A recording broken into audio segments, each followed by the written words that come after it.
अस्सलामुअलैकुम वरहमतुल्लाहि वबरकातुहू। अजीज़ दोस्तों व साथियों, आप तमाम को हमारे हेलो एजुकेशन यात्रा यूट्यूब चैनल में खैर मकतब है। हमारे इस चैनल के ज़रिए टीईटी और जीपीएसटीआर वालों के लिए कन्नड़ा मीडियम में सारे मालूमाती नोट्स फ्राहम किए जा रहे हैं।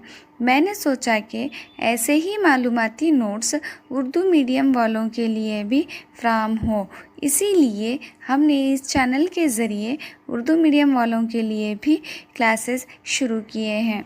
आइए अब क्लास की शुरुआत करते हैं। आज के इस क्लास में हम जीपीएसटीआर के सिलेबस के मुताबिक डिस्क्रिप्टिव आंसर्स को बहस करेंगे। आज हम हम्द, नात, गज़ल और रुबाईज़ के ज़ीली उन्वानात पर बहस करेंगे। अब क्लास की शुरुआत करते हैं। पहल हम ये जानेंगे कि जीपीएसटीआर के सिलेबस को, उर्दू के सिलेबस को दो हिस्सों में तकसीम किया गया है। एक नसर वाला हिस्सा है और एक नज़म वाला हिस्सा है। आज हम नज़म वाले हिस्से में आने वाले उन्वानात पर बहस करेंगे। पहल हम उन्वानात पर सरसरी नज़र डालेंगे। पहले हम नात, रुबाई, नज़म, गज़ल, मरसिया, मशहूर शोरा की मुख्तसर तारीख़, ड्रामा, मसनवी, कसीदा, कितात, इस तरह से उन्वानात दिए गए हैं और इसके बाजू ज़ीली उन्वानात भी दिए गए हैं। आज के इस क्लास में हम हम्द में आने वाले ज़ीली उन्वानात ए मानी, बी हम्द और नात में फ़र्क को देखेंगे। नंबर 2, नात में आने वाले ज़ीली उन्वानात ए नात की तारीफ़, बी गज़ल और नात में फ़र्क देखेंगे। नंबर 3, रुबाई, इसमें आने वाले ज़ीली उन्वानात रुबाई की तारीफ़, बी रुबाई की ख़ुसूसियात को देखेंगे। आज हम सिर्फ़ और सिर्फ ज़ीली उन्वानात ए और बी के मुताल्लुक़ जानेंगे। हम नात और रुबाई उन्वानात पर बहस करेंगे। आइंदा आने वाले वीडियोज़ में आगे की मालूमात को देखेंगे। आइए अब हम हम्द के बारे में जानते हैं। हम्द के मानी और हम्द और नात में फ़र्क के मुताल्लिक़ बहस करेंगे। पहल हम हम्द के मानी को देखेंगे। वो नज़म जिसमें अल्लाह ताला की तारीफ़ की जाए उसे हम्द कहते हैं। यानी जिस नज़म में भी अल्लाह ताला की तारीफ़ हो रही हो, जब हम जानते हैं कि यहाँ पर अल्लाह ताला के मुतल्लिक़ बयां किया जा रहा है तो हमें समझना होगा कि वो नज़म हम्द है। अब हम्द और नात में फ़र्क देखेंगे। एक तरफ मैंने हम्द को लिखा है और दूसरी तरफ नात को लिखा है। अब हम इसमें फ़र्क को देखेंगे। हम्द वाले हिस्से में नंबर 1, वो नज़म जिसमें अल्लाह ताला की तारीफ़ की जाए उसे हम्द कहते हैं। यानी मैंने पहले ही बता चुकी हूँ कि जिस भी नज़म में अल्लाह ताला के मुतल्लिक़ बयां किया जा रहा हो वो नज़म हम्द कहलाती है। वैसे ही नात में अगर हम फ़र्क देखेंगे तो वो नज़म जिसमें हज़रत मोहम्मद मुस्तफ़ा सल्लल्लाहु अलैहि वसल्लम की तारीफ़ बयां की जाए उसे हम नात कहते हैं। यानी हम्द में अल्लाह की तारीफ़ होती है और नात में मोहम्मद की तारीफ़ होती है। नंबर 2, हम्द में अल्लाह ताला की सिफ़ात की बयां होती है। यानी जिस नज़म में अल्लाह ताला की सिफ़ात, खूबियाँ, यानी अल्लाह ताला रहमान है, अल्लाह रहीम है, अल्लाह के एक है, अल्लाह की ना कोई औलाद है ना अल्लाह किसी की औलाद है, इस तरह से अल्लाह की खूबियाँ जिस नज़म में बयान की जाती हो वो हम्द है। और नात में मोहम्मद मुस्तफ़ा सल्लल्लाहु अलैहि वसल्लम की सिफ़ात की बयान होती है। नात में किसकी सिफ़ात की बयान की जाती है? वहाँ पर नबी सल्लल्लाहु अलैहि वसल्लम की खूबियों के मुताल्लिक़ बयां होती है। नंबर 3, अल्लाह की बनाई हुई हर चीज़ का ज़िक्र होता है। हम में क्या, अल्लाह ताला हर चीज़ का मालिक है। चाँद, सितारे, सूरज, सैयारे, ज़मीन, आसमान, इंसान, पेड़ पौधे, हर चीज़ पर उसका हक़ है। इस तरह के अल्फाज जिस नज़म में बयान होती है वो हम्द है। और नात में मोहम्मद मुस्तफ़ा सल्लल्लाहु अलैहि वसल्लम के फैलाई हुई दीन का ज़िक्र होता है। यानी नबी सल्लल्लाहु अलैहि वसल्लम इस्लाम को फैलाए, इस्लाम को फैलाने के लिए वो कितना सब्र करे, कितनी मुश्किलात का सामना करे, ये सब हम में अल्लाह का ज़िक्र हो तो नात में इन सब का ज़िक्र होता है। नंबर 4, शरा अपने कलाम की इब्तदा हमसे शुरू करते हैं। यानी जिस भी नज़म की शुरुआत हो, नज़म के हिस्से में पहला उन्वान हम्द होता है। उनकी कलाम की इब्तदा हम्द से शुरू होती है। हम्द के बाद नात को लिखा जाता है। जैसे ही हम हम्द को ख़त्म करते हैं और उसके बाद यानी जहाँ पर कहते हैं जहाँ पर अल्लाह ताला की तारीफ़ की जाए वहाँ पर लाजमी है कि नबी सल्लल्लाहु अलैहि वसल्लम की भी तारीफ़ हो। हम्द के बाद हम नात को देखते हैं। नंबर 5, हम्द एक अरबी ज़बान लफ्ज़ है और नात भी एक क्या है, अरबी ज़बान का लफ्ज़ है। इसी तरह हम्द और नात में हम फ़र्क को जान चुके हैं। अब हम नात के मुताल्लिक़ जानेंगे। नात किसको कहते हैं और नात में और गज़ल में क्या फ़र्क है, इसको हम देखेंगे। नात की तारीफ़। हज़रत मोहम्मद मुस्तफ़ा सल्लल्लाहु अलैहि वसल्लम की हयात मुबारक और सीरत पाक को नज़म में बयां करने को हम नात कहते हैं। यानी जिस भी नज़म में मोहम्मद मुस्तफ़ा सल्लल्लाहु अलैहि वसल्लम की हयात मुबारका यानी ज़िंदगी के मुताल्लिक़ और सीरत पाक यानी उनके आदात व अखलाक कैसे थे वो नज़म में बयां किया जा रहा हो तो वो नज़म नात कहलाती है। अभी भी गज़ल और नात में फ़र्क। इस तरह हम क्या है, एक हिस्सा गज़ल वाला देखेंगे और एक हिस्सा नात वाला देखेंगे। गज़ल और नात में फ़र्क को जानेंगे। नंबर 1, गज़ल अरबी ज़बान का लफ्ज़ है जिसके माने औरतों से बातें करना है। यानी गज़ल एक अरबी ज़ुबान का लफ्ज़ है। गज़ल में क्या होता है, औरतों की हुस्न की तारीफ़ होती है और औरतों के मुताल्लिक़ बयां किया जाता है।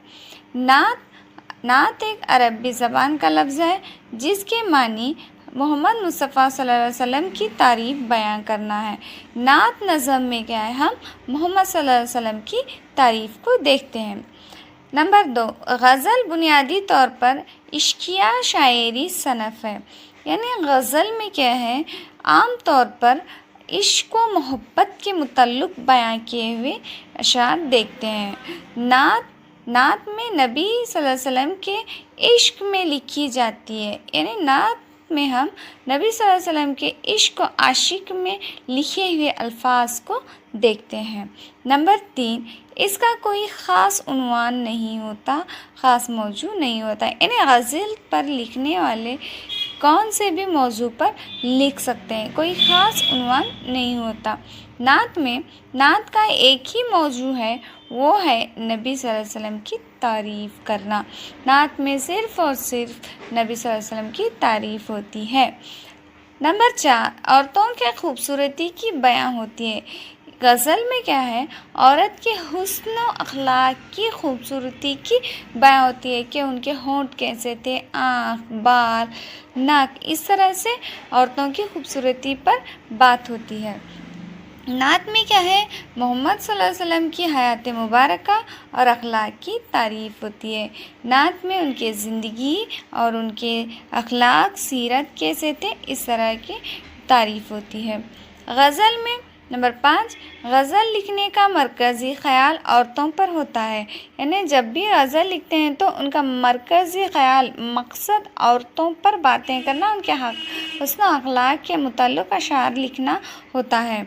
नात में क्या है, नात लिखने का मरकज़ी ख़याल हमारे नबी सल्लल्लाहु अलैहि वसल्लम की हयात मुबारका पर होता है। यानी नात में लिखने का एक ही मरकज़ होता है, एक ही मकसद, एक ही उन्वान होता है, वो है नबी सल्लल्लाहु अलैहि वसल्लम के मुताल्लिक़ लिखना। अभी हम नात और गज़ल में फ़र्क को जान चुके हैं। अभी आगे चलते हैं दोस्तों। आगे रुबाई की तारीफ़, मफ़हूम और ख़ुसूसियात को देखेंगे। अब हम रुबाई की तारीफ़ को देखेंगे। रुबाई इस नज़म को कहते हैं जो सिर्फ 4 मिसरों पर मुश्तमिल होती है। इसका पहला, दूसरा और चौथा मिसरा हम काफ़िया होता है और तीसरा मिसरा भी हम काफ़िया हो सकता है। देखिए दोस्तों, रुबाई की तारीफ़ अगर हम जानना चाहें, देखते जाएं, तो रुबाई एक नज़म है, वो इस तरह की नज़म है जिसमें सिर्फ़ और सिर्फ 4 ही मिसरे होते हैं। 4 मिसरे यानी 4 लाइन्स होते हैं, जिसका पहला, दूसरा और चौथा मिसरा यानी पहली लाइन, दूसरी लाइन और चौथी लाइन कंपल्सरी बशर्तिया शर्त है कि वो हम काफ़िया हो, हम काफ़िया ही होना ज़रूरी है, लाजमी है। और तीसरा मिसरा हम काफ़िया हो सकता है, यानी अगर तीसरा मिसरा हम काफ़िया है तो भी रुबाई कहलाती है, अगर नहीं भी है तो वो भी रुबाई कहलाती है। अब रुबाई की खुसूसियात पर नज़र डालेंगे। रुबाई की खुसूसियात हम तारीफ़ से ही ले सकते हैं, जैसे कि नंबर 1, रुबाई एक मुख्तसर नज़म है जो सिर्फ 4 मिसरों पर मुश्तमिल है। जिसे हम जान चुके हैं कि रुबाई एक छोटी सी नज़म होती है जो सिर्फ और सिर्फ 4 ही मिसरों पर होती है। नंबर 2, रुबाई का लफ्ज़ रुबा से निकला है जिसके माने हैं 4, यानी रुबाई की एक खुसूसियत ये भी है कि इसके रुबाई एक रुबा लफ्ज़ से निकला है जिसके मानी क्या है, 4 होते हैं। रुबाई की बहर यानी छंद तय है।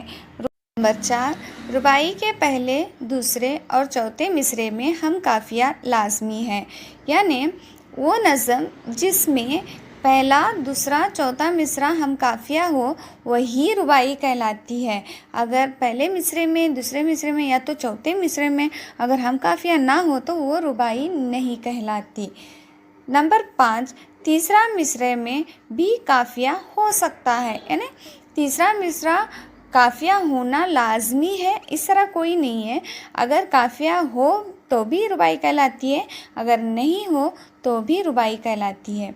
अब रुबाई की छठी खुसूसियत, चारों मिसरे को रदीफ भी रखा जा सकता है। जिस तरह हम बोल रहे हैं कि रुबाई में हम काफ़िया भी हो सकता है, तीसरा मिसरा हम काफ़िया हो सकता है, चारों मिसरे भी हम काफ़िया हो सकता है, उसी तरह हम चारों मिसरे को भी रदीफ भी रख सकते हैं।